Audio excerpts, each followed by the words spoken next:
Hello everyone, কেমন আছেন আপনারা সবাই?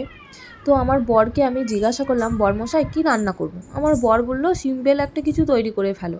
তো আমি ভাবলাম সিম্পল কী করব। তো ভাবতে ভাবতে ব্যাস আমার শাশুড়ি এসে আমার হাতে একটা লাউ ধরিয়ে দিয়ে গেল। আমি লাউটাকে পেয়ে তো মহা খুশি। তো ভাবলাম চলো লাউয়ের ডাল বানানো যাক। তো আমি সেইটাই আপনাদের আজকে দেখাবো।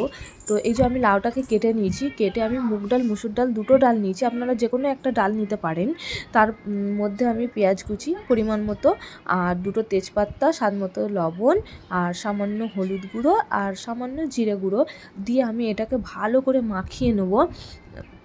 এটা খেতে খুবই টেস্টি হয়। আপনারা যারা খেয়েছেন তারাই বলতে পারবেন যে এটা কতটা টেস্টি হয়।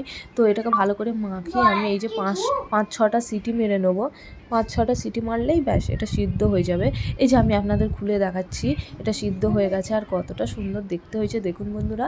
তো আপনারা একবার বানিয়ে দেখবেন, খুবই মজা হয়। আর এটা একটু ঘেটে নেবো, ঘেটে তারপরে আমি এটাকে এবার তেল পারবো।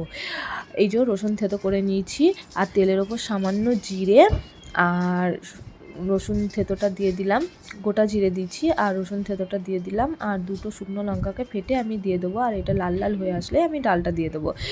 তো গাইস এর সঙ্গে একটুখানি আলু ভর্তা হলে ব্যাস জমে যাবে।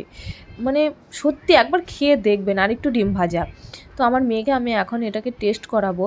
এই যে এটা ফুটে গেলেই হয়ে যাবে, আর লবণটা একটু টেস্ট করে নেবেন। তো আমি মেয়েকে টেস্ট করে দেখো, আমার মেয়ে বলছে মা সত্যি খুবই অসাধারণ।